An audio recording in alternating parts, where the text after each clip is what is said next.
وقالوا اتخذ الرحمن ولدا، یہ کہتے ہیں کہ رحمان نے بیٹا بنا لیا ہے. لقد جئتم شیئا ادا، اللہ کا بیٹا قرار دینے والوں تم بہت گندی بات اپنے منہ سے نکال رہے ہو. تکاد السماوات يتفطرن منه وتنشق الارض وتخر الجبال هدا، اتنی خطرناک بات تم اپنے منہ سے نکال رہے ہو کہ زمین پھٹ جائے، آسمان پھٹ جائے اور پہاڑ گر جائے تو اتنی بڑی بات نہیں ہے جتنی بڑی بات یہ ہے انت اول الرحملدا، اللہ کا بیٹا کسی کو قرار دینا یہ بڑی خراب بات ہے، بہت بری بات ہے. تو شرک سب سے بڑا گناہ ہے میرے بھائی، ہمیں اپنے آپ کو اور اپنے بچوں کو بھی شرک سے بچانا ہے. میری مائیں بہنیں جو بیٹھی ہیں وہ بھی سن لیں، بچوں کا عقیدہ بچانا آپ کی ذمہ داری ہے. بچے کو نظر لگ گئی آپ ٹیکا لگاتی ہے، ٹیکا کیوں لگاتی ہیں آپ؟ پوچھیے، آپ جامعۃ الامام بخاری آپ کے قریب میں، پوچھیے وہاں کے شیخ الحدیث آئے ہیں، وہاں کے علماء اور وہاں کے ٹیچرز آئے ہیں، ان سے پوچھیے آپ کہ یہ بچوں کو نظر کا جو ٹیکا لگایا جاتا ہے کہ جائز ہے، یہ جائز نہیں ہے.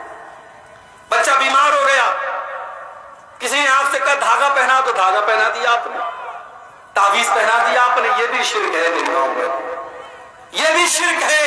اور اللہ کے نبی کی حدیث ہے من علق تمیمۃ فقد اشرک، جس نے تعویذ پہنا، جس نے تعویذ لٹکایا اس نے شرک کیا.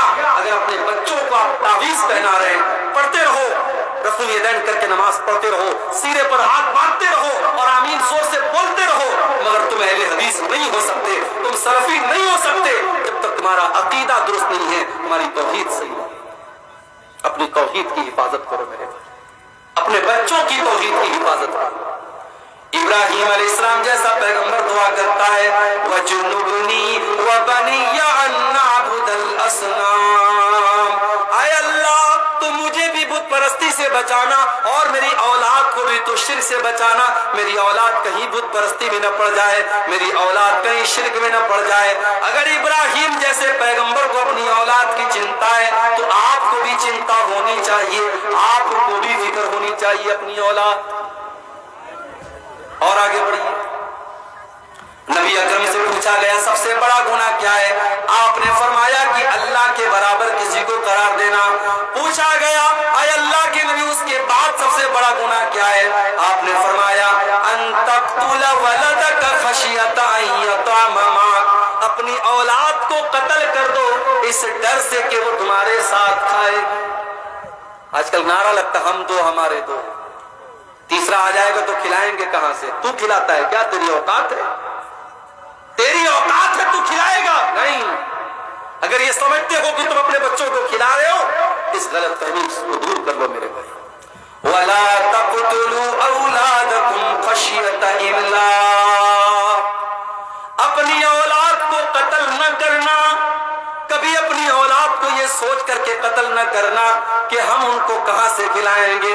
نحن نرزقهم وإياكم، ان کو بھی روزی ہم دیتے ہیں اور تم کو بھی روزی ہم دیتے ہیں. اولاد کی روزی اولاد لے کے آتی ہے. کبھی غور کرنا شادی کے پہلے آپ کتنا کماتے تھے اور شادی کے بعد پھر آپ کتنا کمانے لگے. اور جب بچہ پیدا ہوا، اگر ایمانداری سے بات کرو، بچہ پیدا ہونے کے بعد اللہ تعالیٰ اور روزی میں برکت دیتا ہے، کیونکہ بچہ جب پیدا ہوا اپنا مقدر وہ لے کے آیا. دوسرا بچہ پیدا ہوا اپنا مقدر لے کے آیا. بچے اپنی روزی اپنا مقدر لے کے آتے ہیں. یہ کبھی مت سمجھنا میرے بھائیوں کہ اپنے بچوں کو تم کھلا رہے.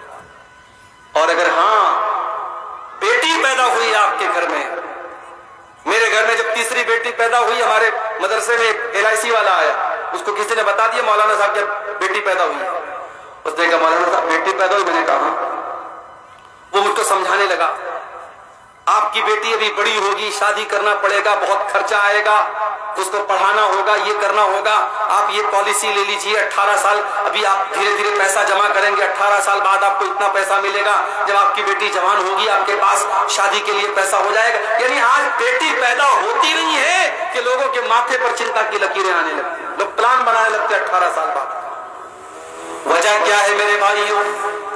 آج بیٹیوں کو بوجھ بنا دیا گیا ہے. آج بیٹی اگر پیدا ہو جائے تو ماں باپ کا چہرہ بھی اداس ہو جاتا ہے کہ تو بہت بڑی ذمہ داری میرے گھر میں آ گئی. بیٹا ہوتا تو کما شادی بھی کرنا ہوگا، اس کو پڑھانا بھی ہوگا، اس کے اوپر خرچ کرنا ہوگا، اور شادی کے موقع پہ لمبا چوڑا جہیز بھی دینا پڑے گا۔ میرے بھائیوں، ہم نے اپنے رسم و رواج کی وجہ سے اور اپنے جھوٹے رسم و رواج کی وجہ سے ہم نے بیٹیوں کو بوجھ بنا دیا ہے۔ معاف کرنا، بیٹی بوجھ نہیں ہے۔